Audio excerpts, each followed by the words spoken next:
And at this point is where we're going to end the episode. I know we're at time, but do we have to?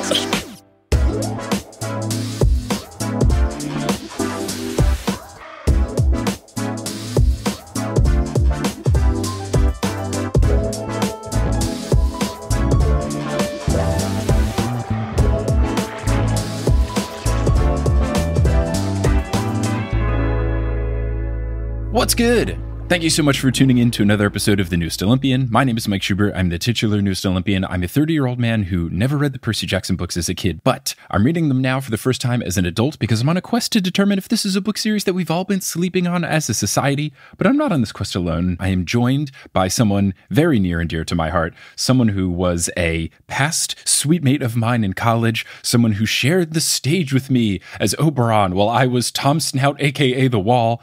It's Michael Hollis. Michael, how is it going? It's going pretty good. How you doing? I'm doing well. I'm doing well now that I get to talk to you about these books. Yeah. Because it's been too long since we've talked. I need more excuses to talk to you, and I'm glad that we have this excuse to talk about these books. And you called dibs on this chapter, I think, when I was still making book 1 episodes. I think this is the... Oh, yeah. I was like when I first heard about this podcast. Yeah. So I'm hoping we can get through as much of chapter 12 as we can get to so you can have the reveal of why you chose these chapters. But I could see it felt very Michael Hollis-y. I totally Good. see it. I'm glad it has a vibe. It's on brand. Yep. Yeah, it's certainly an on-brand vibe. As far as your history with the books, because I don't even know your history with the Percy Jackson books. How'd you get into them? When did you start reading them? All that good stuff. Yeah, being a 30-year-old man who did read the books, but I read them really fast. I don't remember if it was like summer or winter break. It was one of the two. I think it was just on one of the breaks, and sorry to Uncle Rick, it was on some super legal website that somebody had posted like the full text of the books.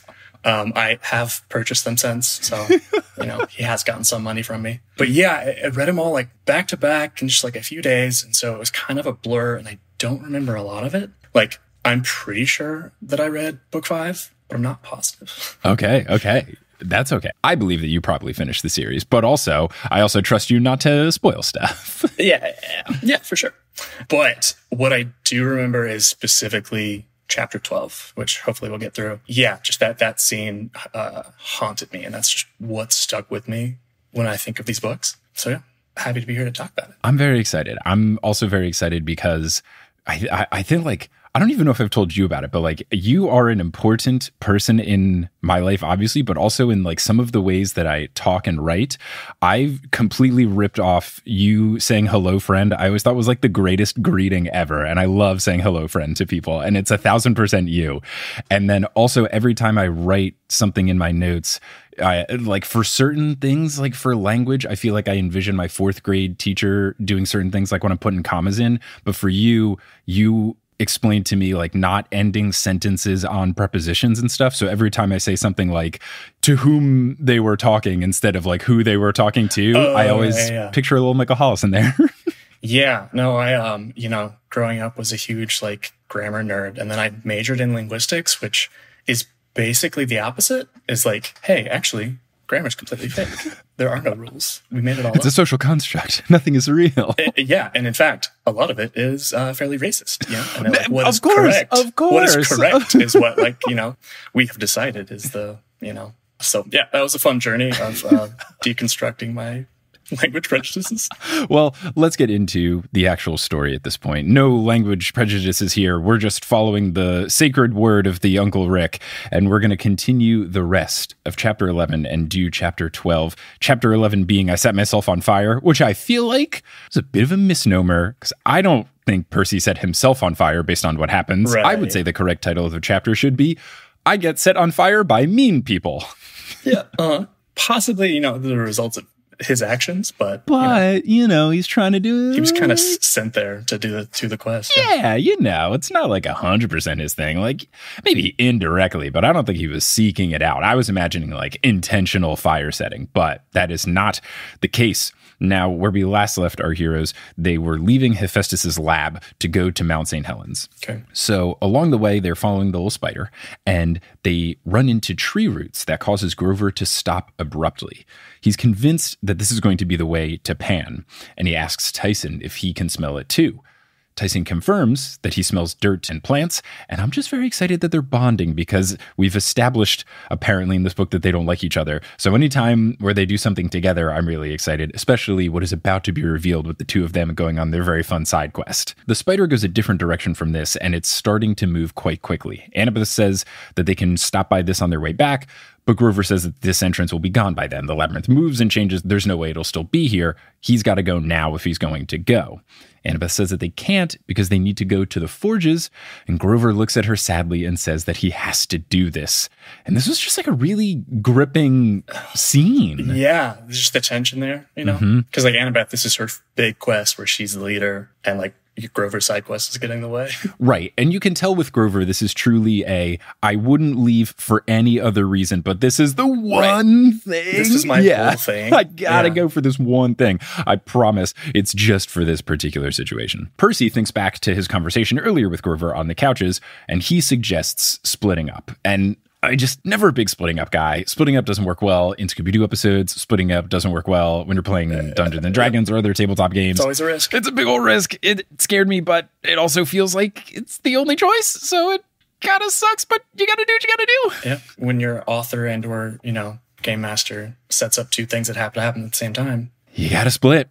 So Annabeth thinks splitting up is far too dangerous, and also, she thinks Grover going alone is too dangerous. And I just wrote my notes, all right, bye, Tyson. Bye, son. There's no way you're coming along with Annabeth and Percy. And that's exactly what happens. Tyson puts his hand on Grover's shoulder, and he says that he will go with him. Again, further bonding. I'm loving this. Makes me feel a little bit better about the situation. Yeah, it was really nice. Percy asks Tyson if he's sure, and Tyson confirms by saying, quote, Goat Boy needs help.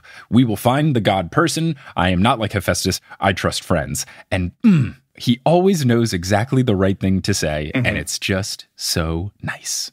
Grover takes a deep breath and tells Percy that they'll find each other again, especially because of their empathy link. He's sad about leaving, but he says that he simply must do this. And Percy can't blame him. Like you said, it's his whole deal. It's his purpose in life. Also, with the whole deadline and the council situation going on, he obviously wants to come back with Pan. Yeah, he's like not allowed to come home without it. Exactly. So it makes sense to Percy. Percy says that he hopes Grover is right, and Grover says that he knows that he is. And I just wrote in my notes that I've never seen Grover this confident. And the next line, narrator Percy says, quote, I'd never heard him sound so confident about anything, except maybe that cheese enchiladas were better than chicken enchiladas.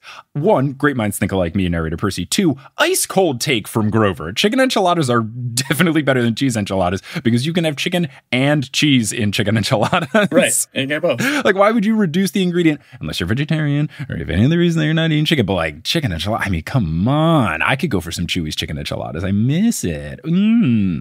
Percy tells Grover to be careful. He looks at Tyson, who gives him a huge hug, and then those two boys go off. Annabeth says splitting up is a terrible idea. Percy tries to sound confident and says that they'll find them again, but he's not actually feeling confident about it. And he reminds Annabeth, we have to go now. We got to catch the spider. So they catch up to it, and the tunnel begins to feel very hot. And then there's the sound of what Percy describes as sounding like a metal river, which I don't know if you meant like a river of flowing metal or a bunch of metal clanging down a river, but whatever it was, it sounded scary. I wouldn't want to have been a part of this. Percy asks Annabeth about something strange that Hephaestus said in his lab about Athena. And Annabeth knows that he's referring to the weird line where he called out, it's a shame she never married. Predicting this, Annabeth just starts to explain that Athena is one of the maiden goddesses. And Percy asks how she could have children then, and I was really afraid that Annabeth was going to have to give Percy the... No, Percy doesn't ask that. Percy's like, but then... yeah, she fills it in, yeah. Knows what he's awkwardly trying to ask, yeah. That is true. I gave him too much credit. He is getting ready to ask that. Annabeth predicts it, and I was genuinely concerned that Annabeth was going to have to give him the birds and the bees talk. Narrator Percy notes that he is blushing, but the hot tunnel gives him some cover, which is nice. And Annabeth's response is to ask Percy if he knows how Athena was born. He answers with the whole sprouting out of Zeus's head thing, which makes me wonder about you. Are you a mythology guy? Did you take any sort of mythology class in school at Rice? Anything like that? Yeah, I was, reasonably into it in high school. I think I played it was like Age of Mythology. It was like an Age of Empires spinoff. Yeah, I don't remember what else specifically I was into, but I basically knew all this stuff already. Cool. Yes, I obviously hadn't because Hades the video game hadn't come out yet. But now I know everything within Hades the video game. So he says he knows the whole come out of the brain thing. And then Annabeth says, quote, exactly. She wasn't born the normal way. She was literally born from thoughts. Her children are born the same way. When Athena falls in love with a mortal man, it's purely intellectual, the way she loved Odysseus in the old stories. It's a meeting of minds. She would tell you that's the purest kind of love. And then I said, oh, okay, so she gets brain pregnant. And then Percy says, so your dad and Athena, right. So you weren't. And Annabeth says, I was a brainchild. Literally, children of Athena are sprung from the divine thoughts of our mother and the mortal ingenuity of our father. We are supposed to be a gift, a blessing from Athena on the men she favors. It's a very interesting situation. Yeah. And I love the next line where she's like, we've got a thing to do. Like, do you really want to sit here and like talk about how I was born, Percy? Yeah, I do understand Percy's... Yeah, no, my reaction was like, yes, please, go on. Can we walk and talk? Yeah, Because it's not the birds and the bees, because he knows that's the normal way that a person is born. He's like, so what happened to you? How did you come out? My main question, and the answer could simply be children's book and it has to work for the PGA universe. Absolutely. It was definitely like an on-page, don't worry about it, hand wave kind of. Well, specifically, my question is what makes Athena born fully fledged, and maybe because she's a full god and not a demigod, why is she fully fledged person in battle armor, as they say in the books, and how come Annabeth is still a baby that grows up like a human? Maybe it's a demigod thing. I just wonder if that is precedent in the myths, or if that is specifically Uncle Rick saying, all right, we just got to make something work, people got to get born somehow. And I guess like Athena, her birth was an accident versus like this is an intentional gift she's giving to, this man and his family. That makes sense. Yeah, that could be it. Percy, as you mentioned, has more questions to ask, but Annabeth says the spider's getting away and it's a little more important. Really got to go. Percy politely declines learning the vivid details of Annabeth's birth. Annabeth figures that he would, and so they chase after the spider. Narrator Percy notes that he's not sure that he can look at Annabeth the same way ever again, and my thought is, why not? Right. It doesn't really seem like that big of a deal, especially if you can accept, yes, a lot of my friends have gods as parents, and my dad invented horses, but I can't get on board with brain baby? Right. She was born in a less gross way than most people are.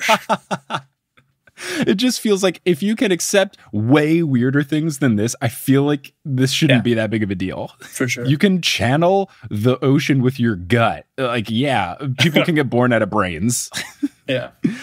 Anyway, this roaring that Percy was hearing begins to grow louder and louder, and eventually they enter a cavern the size of a football stadium. The spider curls up into a ball, and our duo knows that they have arrived. And here's how Percy describes it. Quote, there was no floor, just bubbling lava hundreds of feet below. We stood on a rock ridge that circled the cavern. A network of metal bridges spanned across it. At the center was a huge platform with all sorts of machines, cauldrons, forges, and the largest anvil I'd ever seen, a block of iron the size of a house. Creatures moved around the platform, several strange dark shapes, but they were too far away to make out details. In terms of setting the scene, Uncle Rick is a god-tier writer. It's just so picturesque at every single moment. Yeah, as a ADHD person myself, I always had the bad habit of just kind of skimming narration in books. Like if there's a huge chunk of text, I'm like, oh, look, there's like a line of dialogue that's right there. Let me just skim over to that. But with these books, I always try to read it just because his narration is so colorful and interesting. Yeah, it's really captivating stuff. Annabeth puts the spider in her pocket and decides to investigate while invisible before Percy can convince her otherwise, thinking that it's too risky. Percy's worried about her. He's worried about Grover and Tyson, and he decides that he can't stay put, so he starts to creep along the outer edge of the lava to try to get a better look at things. He is absolutely drenched with sweat from the heat, his eyes are stinging from the smoke, and as he continues to move, there's a cart in the way of his sneaking. But then he starts to hear two voices, and he realizes they're getting too close to where he can't retreat, so the only thing that he can do is hide in the cart, and this is just always a recipe for disaster. Yeah. So the cart is full of metal, and one of the people pulling it says that it weighs a ton, and the other person says, oh, come on, it's full of celestial bronze. What did you expect? And I was worried, thankfully I was wrong, but maybe not 100% wrong, but I was worried that they were making this form that's been mentioned before, which I'm guessing is this giant body that Kronos is going to inhabit. They are making something big and scary, but it is not exactly that. And also, this cart is not used for just like smelting down celestial bronze, which is what I thought was happening. So they wheel this cart into a room, and they had mentioned a film before, and we get this reveal that the cart enters a room where it sounds like an old school film projector is playing. And a new voice in this room tells the younglings to quiet down for the film. And this film, of course, as we all predicted, is a sea demon puberty video.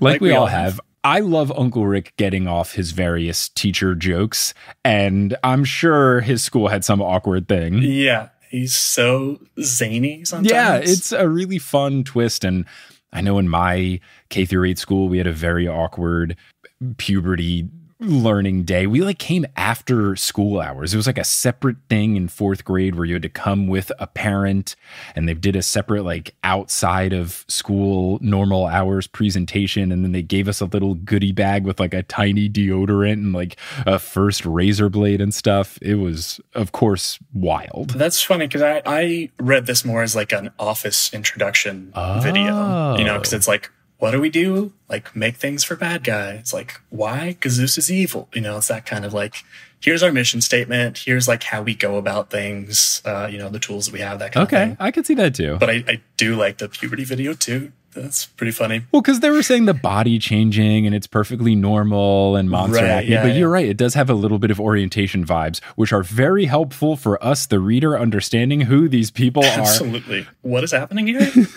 And I got to say, I'm old enough to see, okay, I know what Uncle Rick is doing here, but it's a very creative usage of let's just explain things to the reader in an unconventional way. And he does this throughout the books where there's different ways, and it's not always just, oh, there's the one smart person character that explains everything. And I appreciate that. Yeah, give Annabeth a break. Yeah. And it's not even just Annabeth. Grover has his explanation times. Tyson has his explanation times. Chiron does. Oh, yeah. So I'm thinking more of other series where there's like one smart friend, or they're at a school and then the school explains the things in class. This is fun because there's all these different ways. We get a call and response here, and this is what we learn from the call and response of, like you were saying, what do we do? This, who are we that? So we learn these people are the telekines? Telekines? Yeah. I think telekines. Okay, cool. I'll say telekines. My autocorrect on my notes app wants to keep changing it to telephones, which is not what I'm looking for. Very different monster. Very different than the telephones. They are sea demons. And I, of course, want to talk to Dr. Moya about this because I want to know exactly what their whole deal is, how much liberty Uncle Rick took with them, etc. They are out for revenge against Zeus because he cast them into Tartarus just because they used magic. We will learn that that's a generous read on what they did. Mm-hmm. And the teacher says, quote, indeed, after we made so many of the gods' finest weapons, the trident of Poseidon for one, and of course, we made the greatest weapon of the Titans. Unnamed thing, of course. Right. Yeah, which of course you already know what it is. Yeah, we don't need to talk about that, even though we have to ask, what are we? Right. Very convenient detail there. He continues, nevertheless, Zeus cast us away and relied on those fumbling Cyclopes. That is why we, so uncalled for. Cyclopes taking shots, catching strays here, unnecessary. That is why we are taking over the forges of the usurper Hephaestus, and soon we will control the undersea furnaces, our ancestral home. Now, when he said our ancestral home and the usurper Hephaestus, I was thinking, uh-oh. Is this a colonization situation? Am I about to side with the Titans? And then I realized, no, at best, this is a Killmonger situation where you're right, but you're going about it in the wrong way. Right, yeah. There's very little sympathy for these guys by the end of the... Yeah. Especially, I don't really know exactly what dark magic is, but we learned that that is the crime, and I'm sure it's bad. It's got dark in front of it, right? It can't be good. Yeah, shady at best. Yeah. Percy is surprised that they created the trident, especially because he's never heard of them. The call and response continues. They reveal that they serve Kronos, and when they grow up, they will make weapons for Kronos' army. Now, the cart that Percy's in is full of scraps for them to practice with, so Percy gets ready to uncap Riptide as the tarp is thrown back. He jumps up and he uncaps Riptide, and he's ready to fight, and he is very surprised to see that what he's about to fight is a bunch of dogs, ? Yep. But sort of. He says that they have dog faces, sea mammal bodies, legs that are half flipper, half foot, and human-like hands with claws. He says it's basically the combination of a kid, a Doberman, and a sea lion. which is very interesting and weird, but also I could perfectly envision this. Sense. Yeah, like seals are, they like kind of have a dog vibe already. Maybe it's just the bark that I'm thinking about, but no, they're doggish. They've got snouts and whiskers. The barking is there. I feel like their colloquial name is sea dog, unless that's a different particular type of sea mammal. I am not a marine biologist by any means. Sounds right. Yeah, but I think it makes sense. It's one of those things where when Rick describes it, you're thinking that's so weird, but then at the end you go, oh no, I get it. Like I can perfectly picture this. Now, one of these kids yells a demigod and another yells eat it, which is hilarious. Just what a fun comical reveal here. And then in a move that I was not expecting, Percy slashes with Riptide and eliminates an entire front row of children. Yeah. And I know they're monsters and they don't really die, but these are still kids. I was surprised that Percy, with no hesitation, was like, yeah, let me just slash these kids up. Yeah, I think a few lines earlier, he said like he clutched his pen sword so like you could, he was like ready, crouched and ready to strike. Yeah, I guess I just would have expected him to have a brief moment of hesitation where he went through the same thought process that I did of, they're kids, but they're monsters, and they're not going to die, but do I want to kill these kid telekines? He was just... Maybe he had heard enough from the, from the like orientation. Yeah, they said they were sea demons, and they did say some mean stuff about his dad, so, maybe he was just a little defensive. Percy tells the rest of them to back off, and then he lays eyes on their professor, who is a 6-foot-tall, snarling version of the kids. Percy gets incredibly corny by saying, quote, new lesson, class. Most monsters will vaporize when sliced with a celestial bronze sword. This change is perfectly normal and will happen to you right now if you don't back off, in all caps. All right, Percy. A little bit dad mode there, Uncle Rick. Yeah, one-liner is one thing, a little quip is another thing. To quote the entire part of the presentation feels a bit cornballish there. Yeah, I agree. Now, against all odds, this actually works. The monsters begin to back off, and Percy notes that there's about 20 of them, though, so he yells, class dismissed, as he runs away, which is very funny and very good. Yep. Starts off strong and very confident and then realizes his best move. And unfortunately, I think the class realizes it as well. They start to chase after him. Thankfully, the corridor that he is running down has a door, so he runs through the door and slams it behind him. And then he's trying to figure out where Annabeth is, so he calls out for Annabeth, but then she shushes him and places an invisible hand over his mouth. And then he feels where her head is and takes her hat off. She's upset for blowing her invisibility cover, but he explains, it doesn't matter. We're about to get attacked by a bunch of people. Past the sneaking part of the mission. Now we're in the running part. So yes, my cover has been blown. Therefore, our collective cover has been blown. Yep. 1 out of 2, rounding up, we're screwed. Annabeth is kicking herself for not having guessed that it was the telekines in the first place after Percy explains the entire situation. And she tells Percy to look at what they're making down below. So they peek over the edge and they see that it's a large blade. There are 4 8-foot-tall telekines down there within the cauldron. And they're talking about how they need this blade to cool in blood in order to fuse the metals. Ugh, gross. I don't know why you have to cool it in blood other than vibes, but those are vibes I want no part of. Yeah, that's like real gross dark magic. When you're talking blood magic, whose blood? It has to be a lot of it if they have dip giant sword amounts of it. It's gross. Annabeth picks up on this needing to fuse the metals line, and she starts to say, I wonder, and then Percy interrupts her. She better have been legitimately trailing off, but because in the book it is the big M dash, or is that the N dash? Which one is longer? M dash? I think M dash. I think, M dash is longer. So she's got that. Which, it's not like, I wonder, dot. Right, not an ellipsis. It's a dash. An interruption. Yeah, so it feels like he interrupts her just to say, oh yeah, they said something about making the Titan's greatest weapon. Percy, she was about to reveal it, and I get that it's a book and it's intentional, but still, Percy, interrupting people is rude, especially when they're going to reveal important plot points. Come on. Yeah, I think he's just, like out of breath and info dumping everything he learned. Yeah. So he relays the information about making the greatest Titan weapon and that they made his father's, specifically calls Poseidon my father, which I love, his trident.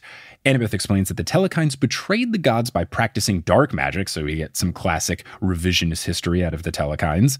Zeus banished them to Tartarus along with Kronos. Annabeth says that they have to get out of here, and when she says this, the door bursts open. Percy tells her to put her cap back on and flee while he distracts them.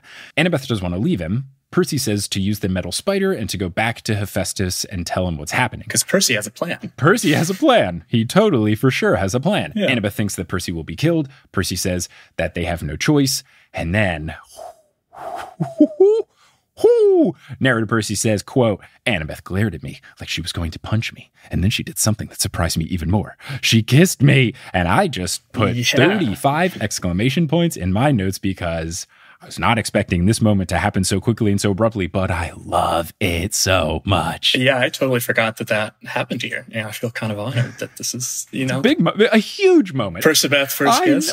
First romantic kiss. We've had the kiss on the cheek after the cherry erase, but that feels victory kiss. This is, I'm scared for you. I don't want to leave you. They didn't say lips, but I'm assuming lips. Oh, no. Yeah, that's definitely what I read. Yep. So big stuff here. I'm very excited as someone who's very invested in them getting together. I'm fully on board with Percabeth, and I'm glad that it seems to be a mutual situation that they're both looking for as well. Yep.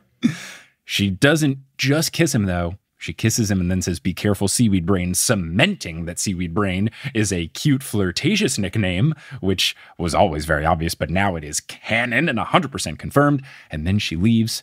I was very excited. I was reading this on the subway with Kelly next to me, and I just started grabbing her leg and shaking her and pointing to the line on my e-reader. Oh, so nice. It happened. It happened. It finally happened.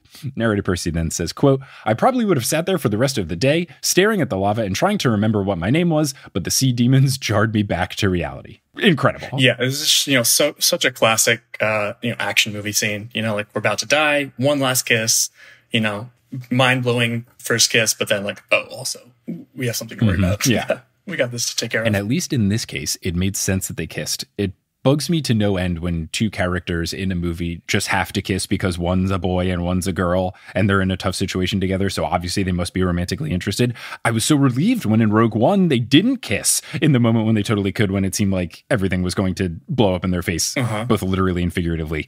Yeah, but I think here they've definitely earned it. 100%. 100%. So it's good. I like when it's earned. I do not like when it just feels forced. So the Telekines see Percy. He runs onto a bridge, and he's in the middle of the platform above the place where those dudes are making the sword. And it scares these big workers into dropping the unfinished blade. And we learn now that it's a 6-foot-long blade, and it is curved like a crescent moon, which I don't know why, but it definitely makes it more evil. When a sword is not just straight, it feels way worse. Yeah, I mean, it's kind of even like a scythe or a scimitar. Yeah. Sickle. Mm-hmm. The platform has 4 ramp exits, and the workers, showing incredible teamwork, each go to a different ramp to perfectly surround Percy. Hate these guys as much as you will, but they just completely... But the organization to say nothing and know exactly what to do, top-notch teamwork. Yeah. Now, they can tell Percy is a son of Poseidon because they can smell the sea in his blood. Kind of like Magneto with, too much iron in your blood or whatever. Oh, I like it. Percy raises Riptide, but he is not feeling confident at all. And he is especially not confident because the monsters talked about ripping him to shreds as payback for Poseidon taking their gift, but then saying nothing while they were cast into the pit. Yikes. Yeah, so not looking ideal for Percy here. He is thinking, oh, cool, I might die here. And I'm wondering, all right, I'm waiting for Briareus to come into the mix and have a big saving moment. Is this it? It's not it. The kids also now get around the platform, so Percy looks extra screwed. And then he feels the ice whistle in his pocket getting colder. And I thought, is this the ice whistle moment? It's not the ice whistle moment. Yeah, we have so many things that could pay off right here. There's a lot of seeds that have been planted and watered maybe, but haven't sprouted, or at least have sprouted and not bore fruit. This is right after he says, I wish I had a plan, but I definitely lied to Annabeth. I did not have a plan. It's a great line. But yeah, he doesn't want to use the ice whistle because he doesn't trust Quintus. Yeah, I thought that was an interesting gut reaction. Yeah, and because this is becoming a recurring thing where Percy continues to bring up, I don't know if I can trust Quintus. I fully trust Quintus. I think he is totally fine. And I don't think he's the spy, or at least one of the spies, plural. I'm still on my not trusting Juniper kick. I don't know that I can trust her and / or the nymphs. They might be the spies, we'll have to see. But just because there's so much worry about Quintus, it just feels like it wouldn't be him. It just, I don't know. It seems too fishy. I'll default to not saying anything. That is fine. Trapdoor is staying intact. You'll not fall through a chute. That is all good. But yeah, it just feels like it would be too much of there's always the one person in the Scooby-Doo episode who is far too suspicious and it's not them. Yeah. And it goes against the real answer to Scooby-Doo episodes, which is it's always the first person you meet. It's always the first person that you meet. It's always them. Anyway, Percy Jackson. The Telekines start scooping lava and throwing it at Percy. And these throws connect. His clothes start to catch on fire. And I thought, the chapter title. But wait a second, he's not setting himself on fire yet. Percy drops Riptide out of fear, and he tries to extinguish the fires. Percy feels warm, but not as hot as he should feel since he's being literally pelted with lava. Mm-hmm. And very helpfully for both Percy and us, the reader, an elder Telekine explains that Poseidon's power makes Percy harder to burn, but not impossible to burn. Not impossible. So ominous. Very, very ominous. Oh, this whole sequence, terrified me. Legitimately terrifying. Yeah. The lava throwing continues. Percy is completely engulfed in flames. He crumples to the floor, experiencing the worst pain he's ever felt in his life. And he's had a lot of very painful moments. He did hold up the weight of the sky. Right. So that has to hurt a lot. The kids begin to howl in delight, just making a terrible situation even worse. And then Percy remembers what the river naiad said to him at the ranch. The water is within you. So Percy knows that he needs the sea. But there's no body of water around. He's got no shells or anything in his pockets. And he's a bit scared by how the power almost got out of his control back at the ranch. But he knows he has no choice, so he calls to the sea. And as narrator Percy, he says, I reached inside myself and remembered the waves and the currents, the endless power of the ocean. And I let it loose in one horrible scream. And narrator Percy struggles to describe what happened, but he does his best, saying that there was a tidal wave, a whirlwind of power that blasted him into the lava. Fire and water collided to make superheated steam that shoots him up out of the volcano, flying so high into the air that Zeus would be furious. And then he begins to plummet back down towards the ground. And that is the end of chapter 11. We'll take a break here now for the Admiral of the Labyrinth, where we'll talk about cool stuff such as the ongoing Europe tour, because I believe when this episode goes live, I will either be in Europe or on my way to Europe. You should buy tickets, Europe. Please do. Hello and welcome to the Admiral of the Labyrinth New York City edition, Crashing at a Friend's Place edition. They're asleep edition, so I'm talking a little more softly edition. I'm going to keep it quick because of the aforementioned sleeping friends, and also because this episode is super long. Now, in the lead up to this mid-roll break, I, from the past, talked about maybe being in Europe. I'm not in Europe yet. I could have looked at the schedule. What was I thinking? But I am going to Europe soon. And if you live in Europe or you're looking for an excuse to see some live shows in Europe, you should get some tickets. If you go to thenewsolympian.com/live, you can get tickets to the tour throughout Europe. Some of the shows are already sold out. We're trying to add new shows to those cities where they are sold out. Everything should be on sale. The only things that are not on sale yet are Berlin and Helsinki, but I should have those on sale by the end of this week. So make sure you're just following the News Olympian on social media. We're at News Olympian on Twitter and Instagram. We'll post about stuff there once it is live. But yeah, you can get tickets to all those shows. Shout out to all the folks who came out to the California shows. They were really fun. And I'm really excited for this run of Europe shows as well. Speaking of things I'm excited about how many folks are supporting us on Patreon. If you go to thenewsolympian.com/Patreon, you can get access to so many fun different things, whether that is digital items like bonus episodes or physical items like exclusive pins and exclusive stickers. You also get access to the Discord community, which is just a really fun group to interact with. And people have even been organizing, hanging out, and going to shows together. It's just a really fun time all around. thenewsolympian.com/Patreon is where you join. And now I'm going to thank the folks who have joined most recently. So shout out to our newest God tier patrons, Junie, and happy birthday, Kitty. Shout out to our newest demigod tier patrons, Brenda Jeffrey, Aiden QG, Jessica Wood, and Chap, and a belated shout out to Baith Silversides. Thank you all so much for your support. May Hypnos bless you so that if someone is trying to work while you're asleep, they don't wake you up. Now, if you're all caught up on the newest Olympian and you're looking for more podcasts to listen to, you should listen to my comedic basketball show, Horse, and specifically, you should come to the live show that we are doing. We're doing a digital Horse live show on March 1st, where Adam and I are doing poems about each of the members of the NBA top 75 of all time list. We're doing them in the style of Common. Common is a rapper who did very cheesy couplets one time for an NBA All-Star game introduction session. We're doing that for every single player in the NBA top 75, and it will be a competition to see who between Adam and I can make cheesier couplets. They're going to be silly and fun, and you can get tickets right now at bit.ly/horse3123. Horse all lowercase and then the numbers 3123, bit.ly/horse3123 to see Adam and I digitally live stream us doing a bunch of poems, and you don't have to watch it live. You also get access to a replay with your ticket. Finally, before I wrap up here, you're going to hear words from a few sponsors who make it feasible for me to be a full-time podcaster. Some of these ads will be read by me, others of them won't. The ones that are not read by me are inserted locally. So if you live in Europe, don't be surprised if you hear an ad for one of those sports that's more popular in Europe than it is in the US, like handball. I went to a handball match in France once, and it was super cool. I wish we played more of it here. But once those ads are complete, we'll get back to this episode of the newest Olympian.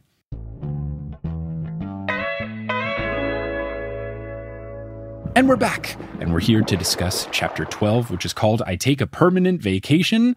Now, I always try to guess what's going to happen. I was super duper wrong. You were almost right. Which we'll get into. I said, I sincerely hope this does not mean he sits out the rest of the quest or that he dies, but permanent vacation is usually about getting laid off. Maybe he gets saved and is brought back to camp, and then they refuse to let him re-enter the labyrinth. So I definitely could not have guessed these particular specifics of which his next location is and the next couple of folks he meets are. Percy wakes up, and he's still feeling like he's on fire. He sees a blue sky above and trees around him. He hears a fountain. He smells juniper, which, of course, made me a little bit upset. And he also smells other plants. Lowercase juniper, though. Yeah, lowercase juniper, yes. He also smells other plants, and then he hears waves gently breaking on a shore. He knows he's not dead because he's seen the underworld, but he does wonder where he is. He tries to sit up, but his muscles feel like they are melting. And a girl's voice says to him to stay still because he's too weak to get up just yet. She puts a cool cloth on his forehead, and then a bronze spoon hovers over him and dribbles a liquid into his mouth that soothes his very dry throat and leaves a warm chocolatey aftertaste, so he knows it's nectar. The girl's face then comes into eyesight of Percy, and she appears to be 15 or 16, but he says it's just sort of like a timeless face. She has caramel-colored hair. It's braided because, of course, everyone's hair is braided in these books, and it's over one shoulder. She begins to sing, and Percy's pain simply washes away. Percy begins to ask who she is, but she shushes him and tells him to rest and to heal. She says that no harm will come to him here, and she reveals that she's Calypso. And I don't know enough about mythology, so when this came up, I thought, yes, that is a name I know. Cool. And that is literally it. I don't know if she's evil. I don't know if she's good, but I do know that this is a person. Yep. Sounds very mythological. Sounds like it could go either way. Yep. However, to get the name reveal right away gave me the instinct that she would be good. Because in the series so far, usually when something is too good to be true and then we learn the person is evil, they either have a fake name like Auntie M or we just don't know their name like Cersei. And then at the very last minute when we realize, uh-oh, this is bad, then the name reveal happens. So the fact that she came out the gates saying that she was Calypso made me feel like she was good. We will see if she is as we continue through the chapter.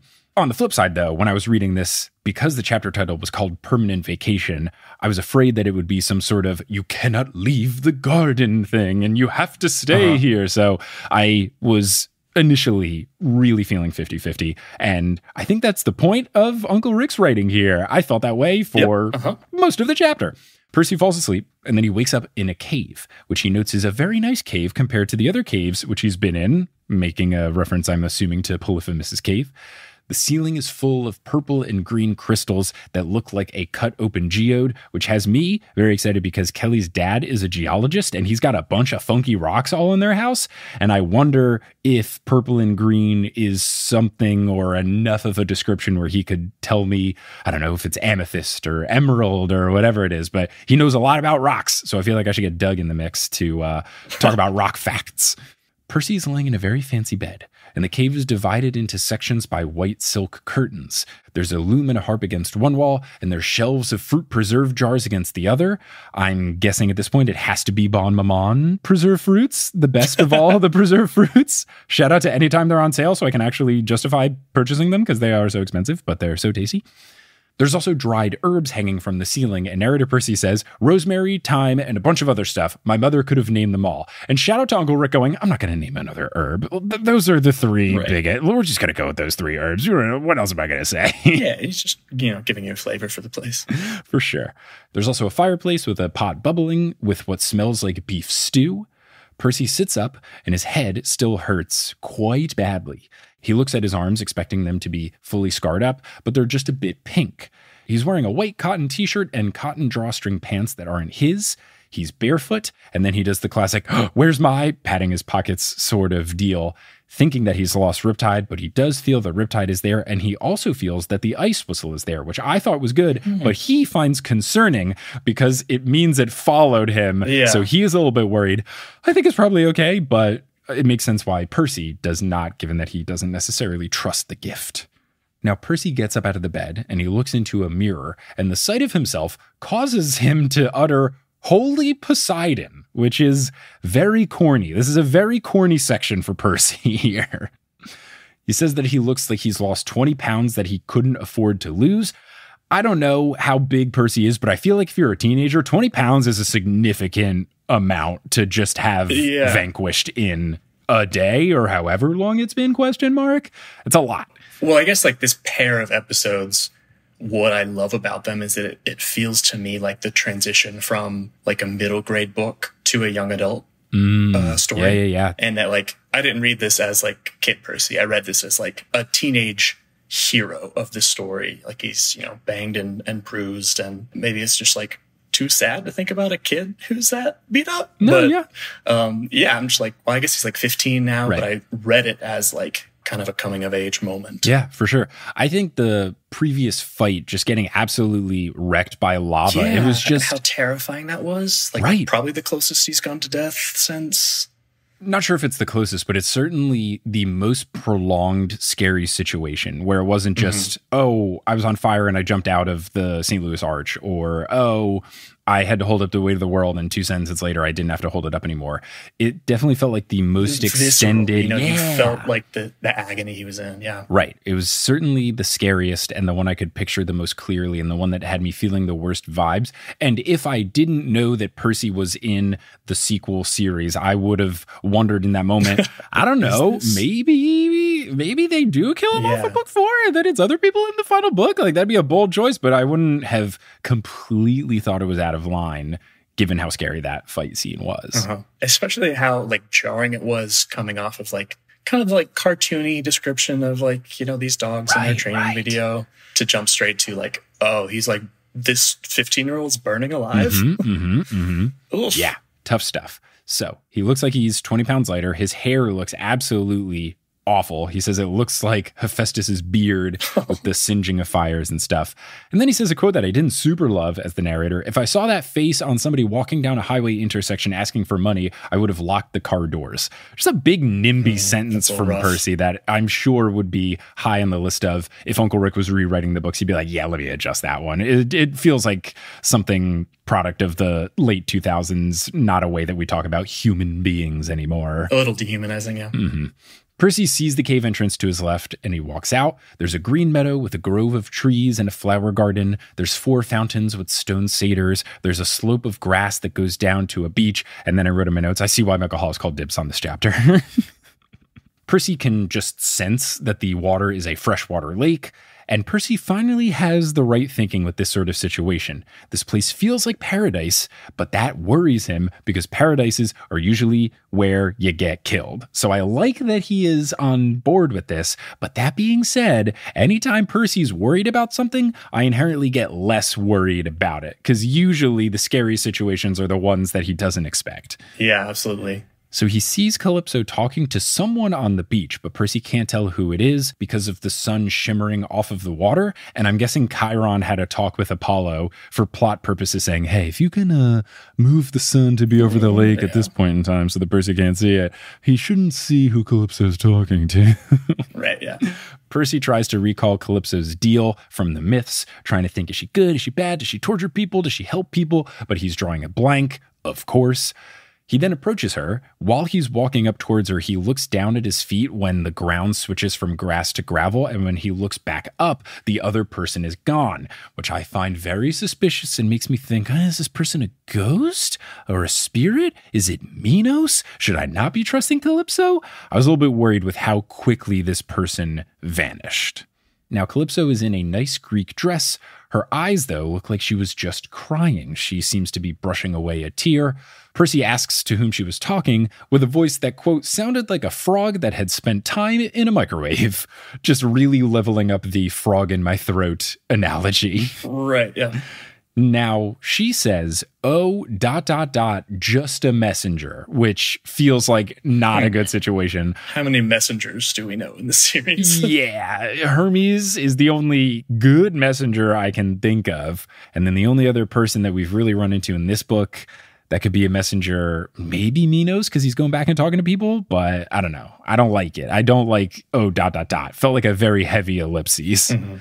At this point, I wasn't really trusting her. I'm wondering if this is Minos or someone in cahoots with the Titans. Maybe she kept Percy alive and brought him back to health so that they can make the trade that they were supposed to make back at the ranch. Whether it's her or someone directing her, at this point I was thinking, just maybe rehabbing Percy is for a bad reason, and it could be this situation. Oh, yeah, the people that, like, they were going to sell him off to. Right. Yeah. Maybe it was like, oh, Percy's there. Okay, Calypso, you have to heal him back and then sell him to us. So whether she's actually evil or if her boss or whatever is evil, that's where I thought things were going to go at this point. Percy asks how long he's been out. Calypso says that time is difficult here. She calls him by name, which surprises Percy, but she says that he talks in his sleep, and Percy blushes and says that he's been told that before because he loves Annabeth so much, and anything that reminds him of her makes him blush now because they're in love. Yep. She then asks who is Annabeth, and Percy says that she's a friend. He starts to explain what they were up to, but then he stops himself and instead asks where he is and how he got there, which... valid questions. I'm glad he asked them. Yeah. Calypso goes to run her fingers through Percy's hair and he steps back and recoils a bit, which is a good reflex. Weird vibe. She apologizes, though, explaining that she's just grown used to caring for him. So again, interesting. I didn't really know how to feel here. I was going back and forth. Kind of nice, kind of creepy, kind of weird, kind of overstepping your boundaries. Don't touch my hair. Just a little weird situation going on. She says that Percy fell from the sky into the lake and the water seemed to cushion his fall. She says that he is in Ogygia, and the only reason I knew how to say that is because narrator Percy gives a pronunciation guide, which I think is very cool, but also where has this been the entire series? All of the other names that I had to Google how to pronounce it? Especially because I feel like book 4 has the wildest names of all of them, with the Henkatonkeries, the Telekines, Ogygia. It feels like there's been a lot of especially strange names. I wonder, is this a name that he made up? I mean, I guess, like, you'll have to ask your mythology experts on this. I will ask Dr. Moya, indeed. It just makes me feel like in this book, and maybe in all books, you know, you've got the little pages at the end. Just put a little phonetic pronunciation guide. Why not? You know, like, then you won't have to write in Victor Crumb, the character, to not know how to pronounce Hermione so that we can all learn in book 4 how to pronounce her name. Just put it in the back. Yeah, here's a weird name. This is how you say it. Cool. I feel like every book should have that, especially if it's a fiction book or a mythology book or anything like that. Like, why not just throw it in? Not a big deal. Percy asks if Ogygia is near Mount St. Helens, and she laughs in a way that sounds like she's trying to hold back laughter out of politeness, which Percy finds very cute, saying that she is cute when she laughs. And I said, all right, Buster, reel it in. You are committed to Annabeth now. You're not allowed to find other girls cute. She explains that Ogygia isn't near anything because it is a phantom island. She says that Percy can heal here in safety. Percy asks what about his friends, and Calypso also knows their names, and she says that he should just rest first because he's of no use to them until he heals. And that, again, feels like it could be nice And it sounds correct, but it also could be fishy and nefarious, and you're trying to keep him away. Is he really that specific when he's sleep talking? True. That he caught her up on who his friends are and what happened. Oh no, Grover and Tyson went down that tunnel where it smelled like pan, and I really didn't want to split up because that's dangerous. And Annabeth, who I love with all of my heart, agreed that this was a bad idea, but I knew that Grover had to... Yeah. Percy realizes in this moment how tired he actually is, and that Calypso is probably right. He asks if she's an evil sorceress, and she says that she is not, Right. And she wonders why he would think that. He explains that this feels reminiscent of when he met Circe, and Calypso assures him that she won't turn him into a guinea pig. But Percy will not rest with that answer. He wants confirmation that she won't turn him into anything else, and I like this. Right. I like that he's approaching her like a genie. I need you to say it. I need you to say, that I can take a nap and I'll be fine. I love it. I love that he's asking directly, and he's really checking. He's truly grown in his, okay, no more technicalities, no more half-truths. Right, yeah. I'm coming all out, and I want specifics, and I appreciate his approach. She does confirm that she is not an evil sorceress and that she is not his enemy. She encourages Percy to rest. And he does, instantly. This is what I found interesting. She walks him over to a bench and then orders him to rest. And I didn't know if this was magical, I have the power to make you rest, or if he really just was that exhausted that once he sits down, he falls asleep. I couldn't tell if it was forced or no, he just was that tired. So again, still not sure what's going on here. So he falls asleep. Basically instantly. He wakes up and it's nighttime. Percy doesn't know if it's that same day and now it's become night, or if it's many days later. He's back in the bed in the cave, so he gets up and he goes back outside. He looks at the constellations and he sees Zoe, which, of course, very touching moment. Still trying to... I miss Zoe so much. Oh my goodness. Calypso asks what he sees, and narrator Percy thinks to himself that Calypso is more beautiful even than Aphrodite because she's just so natural. And I can totally get that vibe. Kelly's not a big makeup wearer or anything, so that's just my personal preference. Feels weird. That's just what I personally am drawn to. Yeah, my aesthetic. But teach their own. But I can totally see where Percy's coming from. He thinks that she's beautiful because she just is, not because she's trying to be. And I can certainly relate to that. Calypso asks Percy to help him plant flowers, and she explains that it's moonlace, which can only be planted at night. And this felt very much like Stardew Valley, where you get a seed and it goes, this can only be planted in the fall. It's like, cool, I'm just put this in my chest for 2 seasons. Now I gotta wait.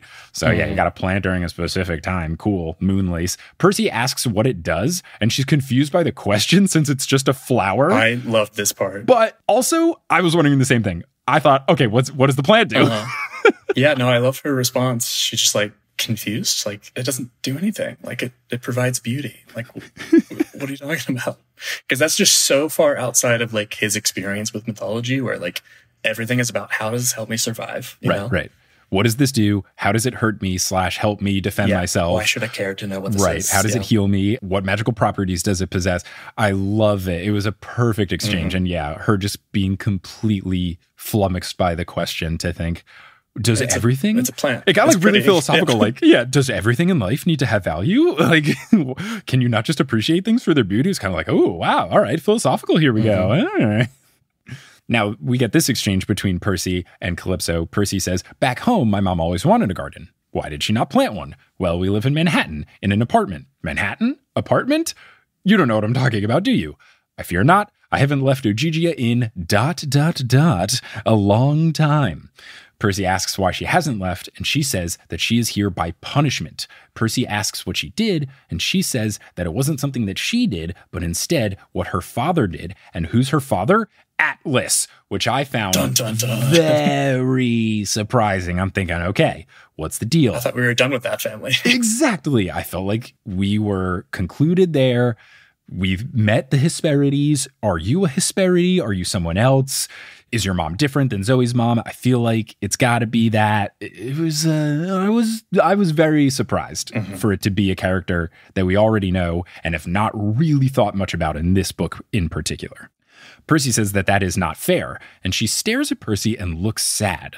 Percy asks what it is, and she asks if Percy is healed yet and wonders if he can leave soon. And that confuses Percy, and he checks to see if she really wants him to go. She says, I'll see you in the morning. Sleep well. And again, I'm really worried at this point. I'm thinking my prediction might be correct, where this is she was tasked with bringing him back to life, something but it's not really for a good. Exactly. And then maybe she's going to try to do something where quick go, and this is what it is, where she knows it's too early, but maybe that's the cover he can have to leave. So Percy ends up going back to sleep, and he doesn't know how much time has passed. He realizes that Calypso is right. It's really hard to keep track of time on the island. But he starts to feel like he should be leaving, not necessarily for his own safety, but because his friends are worried. Love that. And I'm also wondering at this point, how the heck is he going to find them? Yeah. Where do they go? Yeah. He's not in the labyrinth anymore. No, he is certainly out of the labyrinth. How do you get back in? He's not even in a familiar location.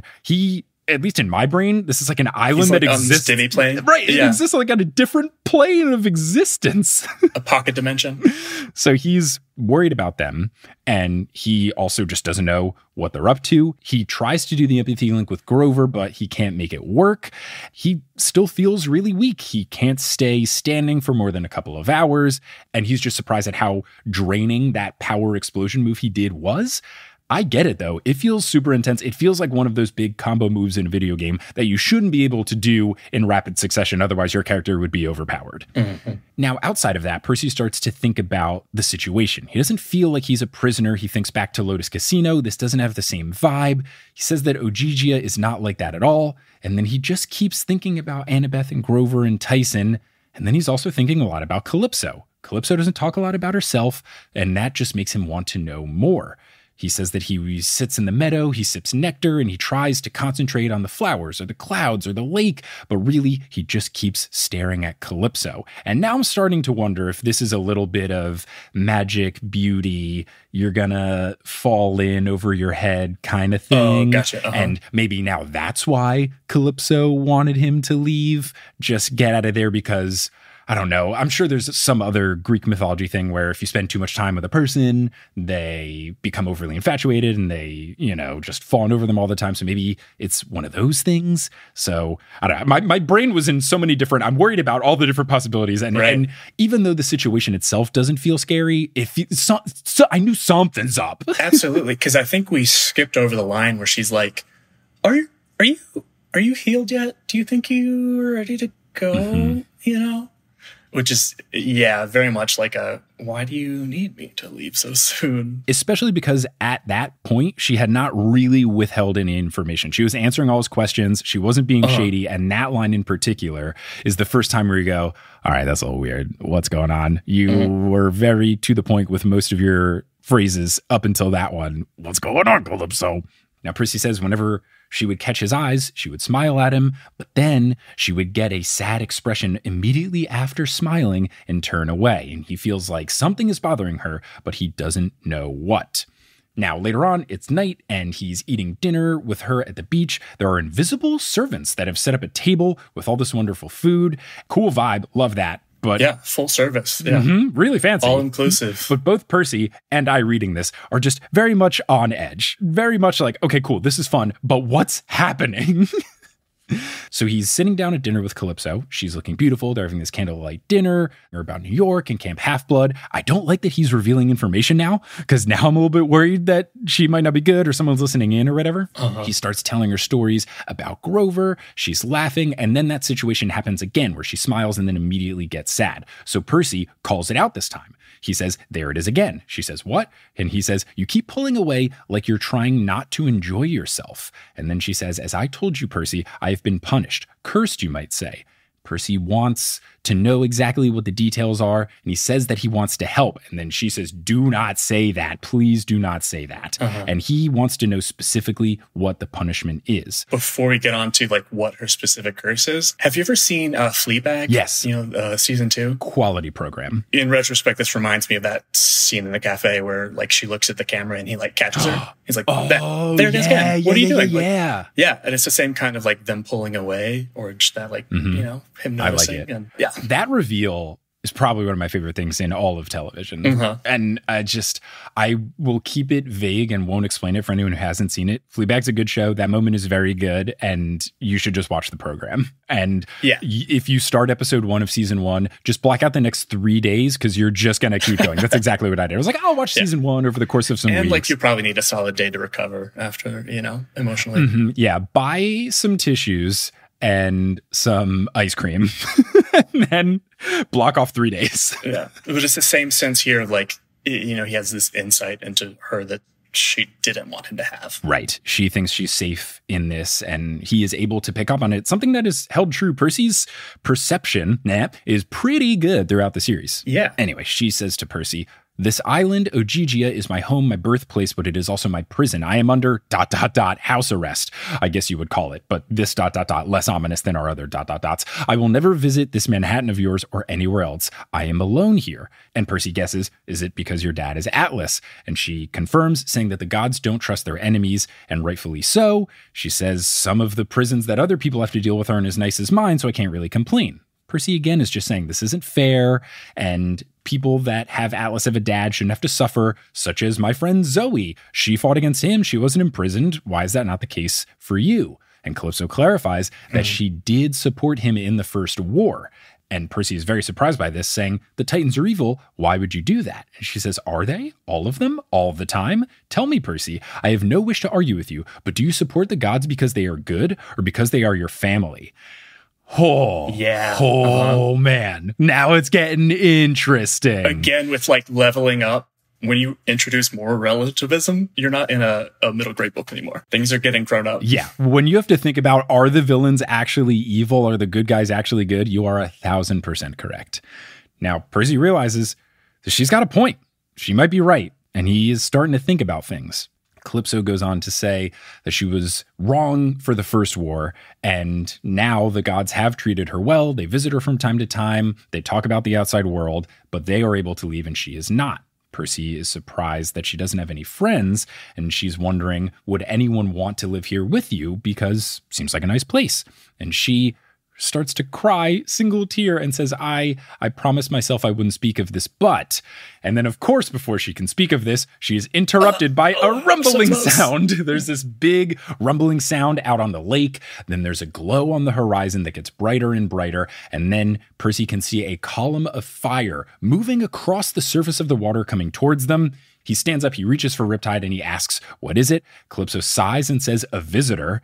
And as the column of fire gets onto the beach, Calypso stands. She's like relieved, actually, for the interruption. I guess, yeah. I don't know what she was going to say, but it's quite an entrance that is being made.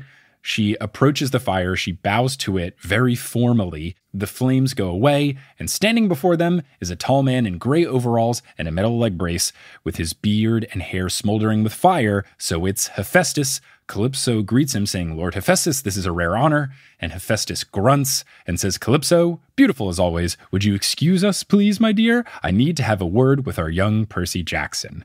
Now, we're getting close to time, so let's try to get at least to the point of the reason why you wanted this. Please, so Hephaestus sits down at the dinner table. He orders a Pepsi. Wild choice. Pepsi, what is going on? Do your thing, Hephaestus. Oh my gosh. I want to know in the other translations what he orders, because I know they change sodas in different countries. So I want to know, what's the younger brother soda in other countries? Like, was it an intentional thing where it's a weird choice that he's picked Pepsi, or is it just flavor text and it doesn't really matter? Yeah, probably good insight. He's a little bit off-brand. So the invisible servants bring him this, and then he calls them stupid, and he says that there should be automatons instead. Hephaestus is just, I know he's had a tough past, but he just feels very needlessly rude at certain points. Why are you dissing the very nice invisible servants? They've got a cool vibe. He's a little kind of like a tech bro, like, don't you guys know that you can automate this? Or there's more modern technology that you could have used here. That's a very apt analogy. So Percy asks about Annabeth. Of course he does. And Hephaestus says that she's fine. She found her way back and she's worried about Percy. Percy asks if Hephaestus let her know that he is okay, and Hephaestus says, "That's not for me to say. Everyone thinks you're dead. I had to be sure you were coming back before I started telling everyone where you were." And Percy is confused, saying, "What do you mean? Of course I'm coming back." Hephaestus then studies him up and down. Quote, "He fished something out of his pocket, a metal disc the size of an iPod," shout out to the late 2000s. "He clicked a button and it expanded into a miniature bronze TV. On the screen was news footage of Mount St. Helens, a huge plume of fire and ash trailing into the sky." And it's just all these news reports about a Mount St. Helens eruption. Hephaestus then switches off the TV and he says, and this is just a fun turn of phrase, "You caused quite an explosion," which is the rare instance where this quote is meant literally. Percy's really scared because one of the news broadcasts said that 500,000 people had to evacuate. He's especially saddened because injuries and illnesses are going to happen because of this. And he's really worried. Hephaestus lets him know that the telekines were scattered. Some of them were vaporized. Some of them got away. But regardless, Hephaestus doesn't think that they will be using the forge anytime soon. But on the other hand, he's not going to be able to use it either. And he says that the explosion caused Typhon to stir in his sleep. So they're just going to have to wait and see. And Percy is now wondering, oh no. He's wondering if he released Typhon. And he's thinking, I'm not that powerful. I couldn't have done it. And Hephaestus says, "Not that powerful? Could have fooled me. You're the son of the Earthshaker, lad. You don't know your own strength." The Earthshaker. I don't know if we've heard that name for Poseidon, but yeah, the Earthshaker is pretty, yeah. We may have heard it once before, but it was long enough that when he said it, I did not remember it. And same reaction as you. It's a great time to use that one. I think they used it at one point really early on, and I thought that was over the top.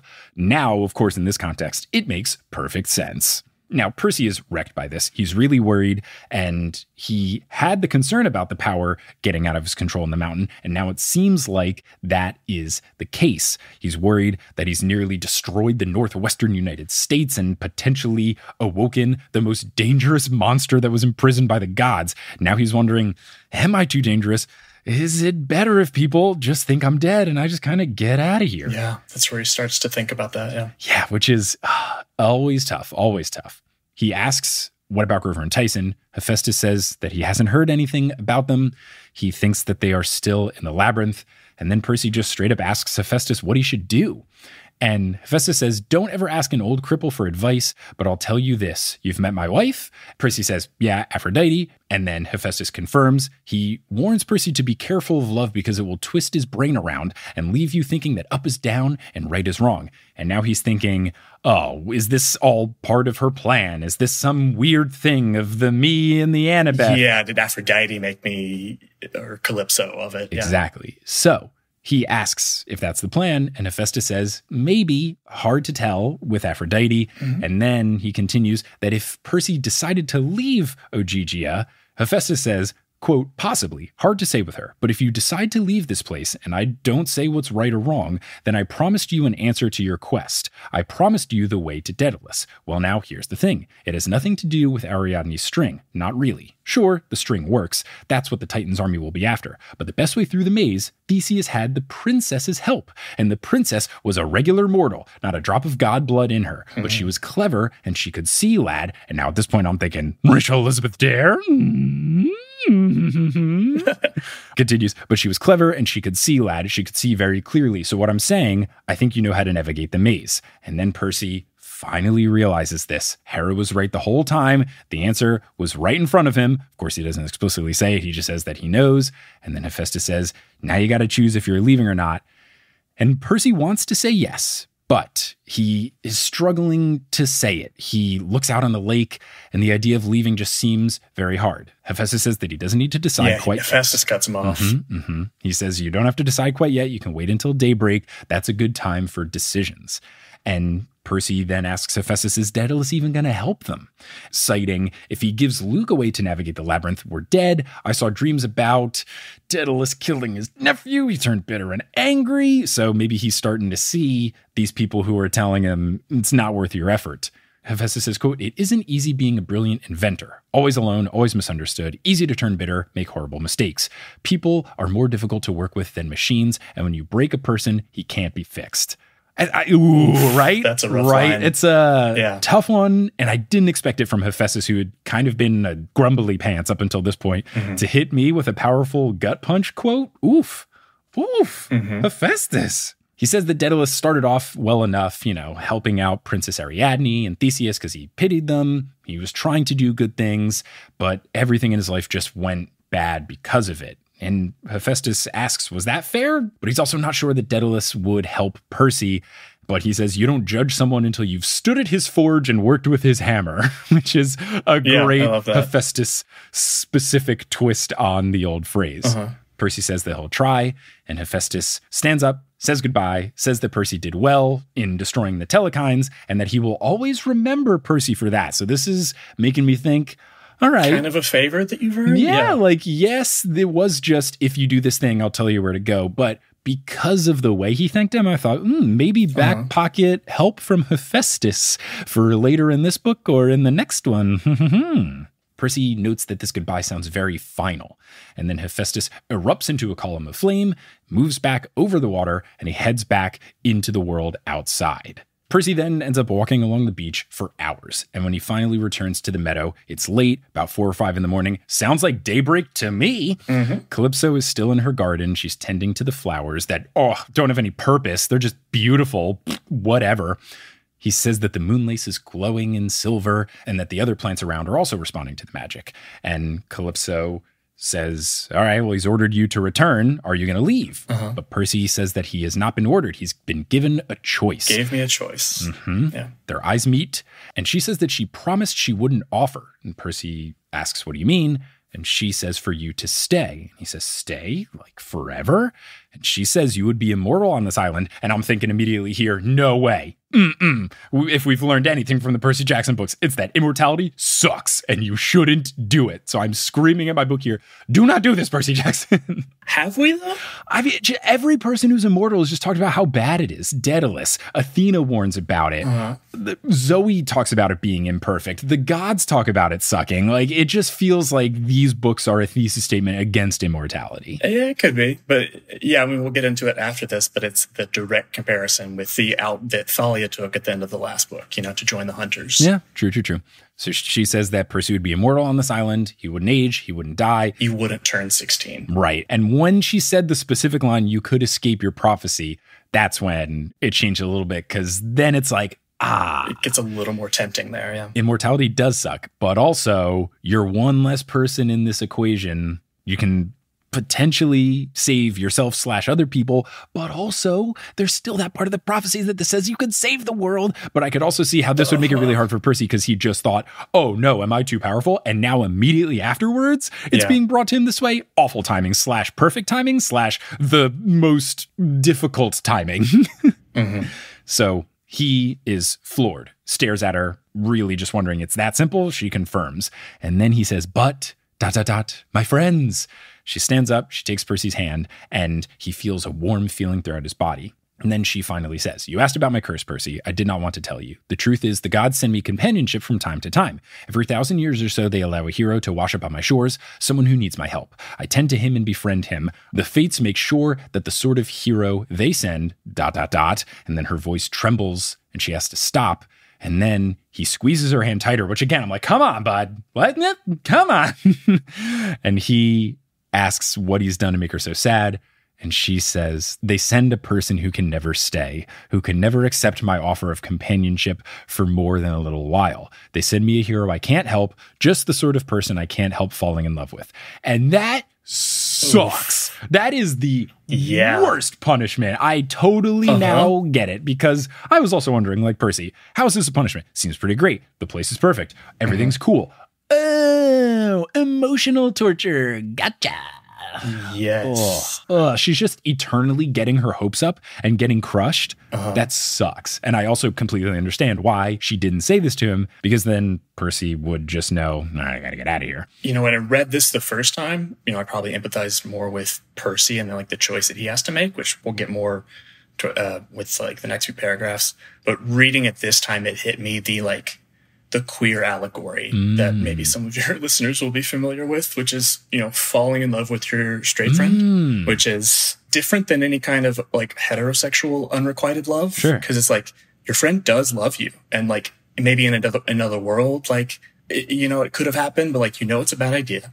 You shouldn't catch feelings. You can't help yourself. Ooh. So it is like that curse of like, am I really going to do this again? Obviously, this cannot come through the audio, but I do have literal goosebumps because, obviously, I've never experienced this as a straight person. But you're 1,000% correct. And I'm sure that a bunch of listeners out there completely understand that. And yeah, it's a good allegory. It's really, again, already a crushing thing, even more crushing way to look at it. Yeah, just the weight of that punishment it's pretty rough. Yeah. And it's definitely better than any sort of straight version because usually it's just people being like, I got friend zoned. Right. It's never like actually real when it's just legitimately, oh, this person is not interested in men, women, whatever. Yeah. And yeah, tough. Oof. Well, let's keep going. Percy asks if he's the type of person that fits this bill.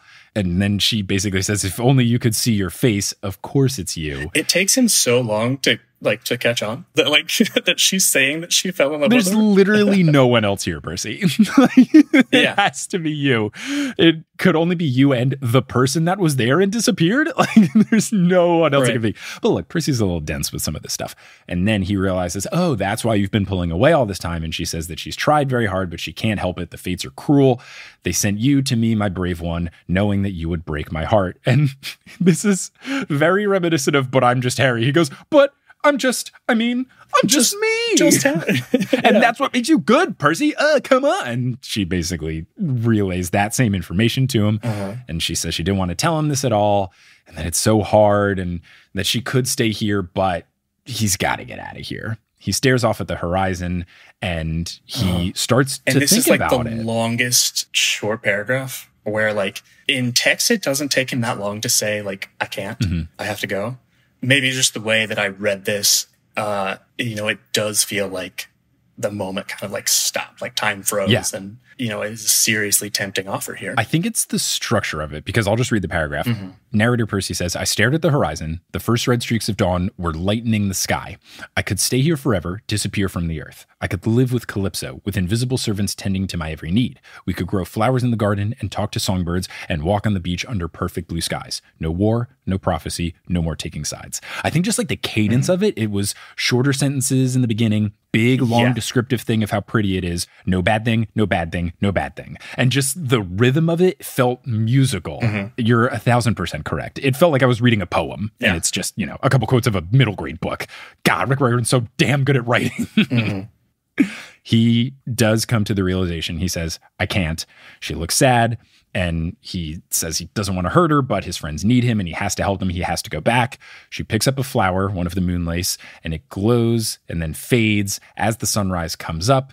And he thinks about Hephaestus saying that daybreak is a good time for decisions. She tucks the flower into Percy's t-shirt pocket. And then she stands on her tiptoes, kisses him on the forehead. Hey, bud. But it's like a blessing kiss, so it's okay. Yeah, it's a little different. On the forehead. And she says, then come to the beach, my hero, and we will send you on your way. So at least he's going to get a good send-off. There's a big raft. It's a 10-foot square made out of logs. Feels very Castaway starring Tom Hanks. Wonder if there's a little Wilson on the side and everything. Calypso says that it will take him to wherever he desires. She says it's very safe. He takes her hand, but then she just lets it slip out. He says, maybe I can visit you. And she says, no man ever finds you twice. Yeah, you can't do it. And he's hesitating a bit. And then she says, go, please. And again, reiterates that the fates are cruel. Not the first time I've done this. Yeah.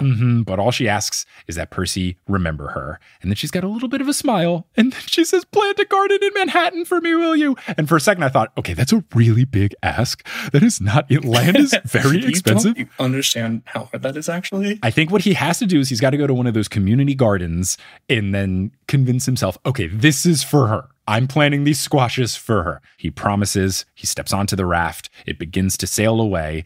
And then as it's going, he realizes, yeah, the fates are cruel. They sent Calypso someone that she couldn't help but love. And then he ends with the following quote, powerful stuff to the end of a powerful chapter, quote, but it worked both ways. For the rest of my life, I would always be thinking about her. She would always be my biggest what if. Within minutes, the island of Ogygia was lost in the mist. I was sailing alone over the water toward the sunrise. Then I told the raft what to do. I said the only place I could think of, because I needed comfort and friends, Camp Half-Blood. I said, sail me home. So with that final sentence, I wasn't that wrong with my guess. Came around at the last minute, but yeah, touching, troubling stuff. And I think it's a relatable thing that anyone could probably feel is that some sort of what if. And it doesn't even have to be a relationship thing. I have friendship what ifs. When I moved from New Jersey to Texas, I moved right after 8th grade, and I had some of my closest friends in my life that I would have seen us being in the same high school, going to the same college, living in the same dorm building, living together afterwards, growing old together, all that kind of stuff. And then just paths diverted. So even if it's not a relationship what if, anybody in life has a what if type thing. And for Percy to have this one, that's tough. It's really tough, but it makes him a more relatable and complex character. So like, it's cool, but it's also really sad. So, now you kind of get the like weight of why this chapter has stuck with me all these years. I'm a sucker for like a scene in sci-fi or fantasy where like you kind of like star-crossed lovers or like, if somebody like experiences an entire lifetime with someone, but it was like just a dream or like, it was just a second or something, like they wake up and it never happened. Like those kind of things where like fate offers you an out that like is not a trap. It's a temptation. And that's, in the hero's journey, in all of these books, there's a temptation, whether he even mentions like the Lotus Casino and like the Cersei thing with offering them whatever.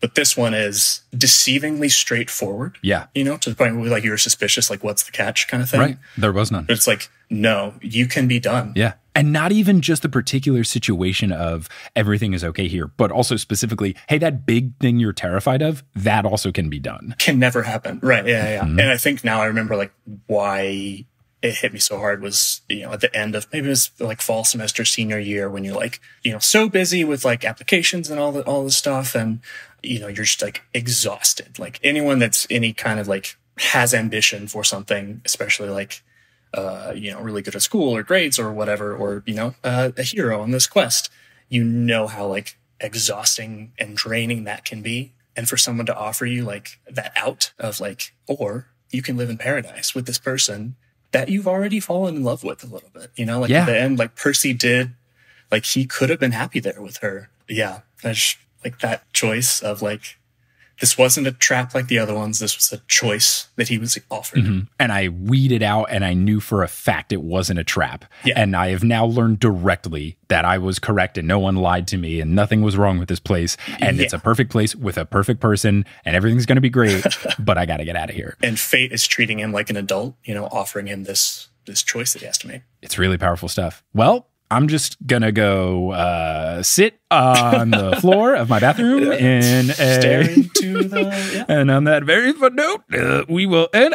This makes sense as to why you did text me. Thank you, Uncle Rick. I'm just going to go cry myself to sleep last night when you reread the chapter.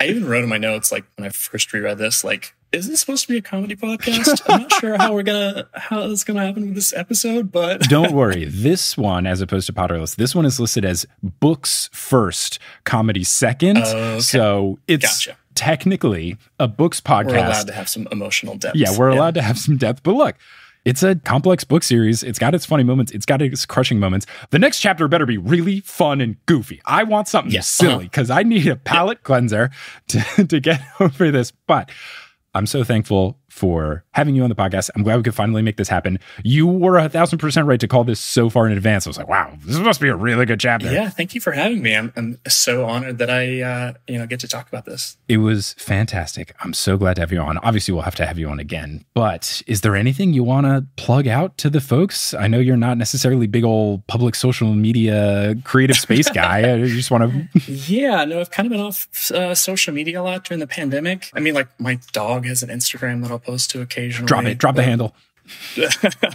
What is it? I'm a pretty dog. I'm Sunny. No, sorry. I'm a pretty boy. I'm Sunny. Amazing. Amazing. Yeah. Such a good dog handle. I love it. Everyone should go follow that. I'm going to go follow that because I'm not following it yet. He is a pretty boy. I can confirm before we recorded, I saw the pretty boy. Very true to form. And the other thing that I'll shout out for anyone, if you want to see Michael Hollis's acting talents, you can search Rice University Midsummer Night's Dream. You can watch him as Oberon and you can hear him say my favorite line in any piece of theater ever, which is when, because Oberon has the ability to turn invisible, but we're on a stage without a bunch of practical effects and stuff, you just whoosh your cape and go, I'm invisible. And it's my favorite. Oh, man. We had a great time with that show. We had a blast. I still distinctly remember auditioning, getting the role assignment, control effing for how many lines I have, being mad that I don't have a lot of lines, and you consoling me going, I know it's not a lot of lines, but I say this with full confidence. You being cast as Tom Snout / The Wall is the most perfect casting I've ever seen, ever. And then... Yeah, there's plenty of physical comedy to make up for that. Yeah, you were right. You were right. And then the other thing about that play is I got a B+ in the acting class, which is purely like attendance-based. How does that happen? That's exactly what you said to me. Because everyone just gets an A. It was right after senior design, and senior design was for my major, so I would always stay late at senior design and then go. And also, not only was my part in the play not super big, but it was very specific, where I was a lot in one portion, like 3/4 of the way through, and not anything else. So for most of the practices, it didn't matter if I was there or not. Yeah, so I'm like, I'm going to show up late. Yeah. And also because our teacher would start with freaking sun salutations and all the, like, it would be 35 minutes of vocal warm-ups. It's like, what are we doing? So yeah, I would show up 35 minutes late all the time. I got a B+. I had to end up pass-failing the class because it would have brought down my GPA. And I just remember when the grades came in, you're like, how did you do that? No one has ever gotten less than an A. Actually. It was basically like failing it. Like getting a B+ in that class was like failing. But anyway, fun times are had. Michael, thank you so much for joining. Listeners, thank you so much for listening. Yeah. And until next time, and when we hopefully see some happier stuff happening in the Percy Jackson universe, until then, I'll see you later.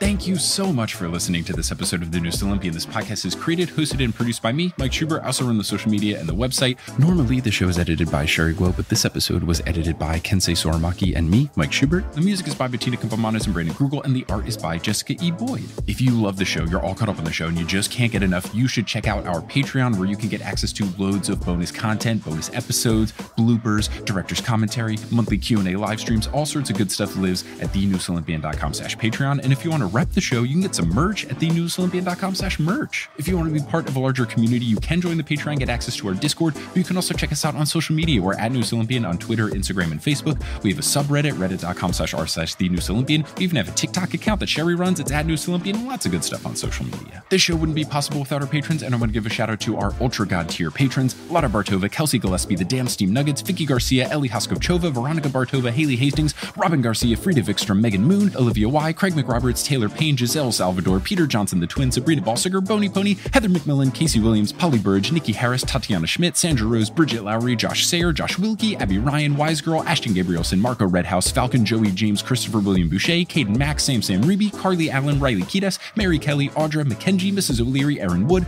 Rodith Kalna, Milo Kim, Fred Cabras, Harlan Christ, CC Reeds 23, Sandkoff, Julia Kendall, Emil Oscar Thomason, Liz Cardigan, Michelle Spurgeon, Zachary Hamilton, Sarah Neal, Ricky, Francesca Pacheco, John Drillsma, Demigod Nurse, Rayla Matthews, and Riley Draken. If you want to help out the show in a non-monetary way, tell a friend about the show. That really helps a ton. Reach out to someone directly and say, hey, you love Percy Jackson, or hey, you've been looking for an excuse to read Percy Jackson. There's this podcast. It's very good. The host is very humble. You could also talk about us on social media or leave us a rating and review on whatever podcast app you're using. All these things help, and I really appreciate all of you who have done that or will do it in the future. But I'm just so thankful that you tuned into this episode, and I hope you tune into our next episode, where we'll be joined by repeat guest and one of the most beloved guests of TNO, Stephen Parra, as we cover chapter 13 of book 4. But until then, I'll see you later.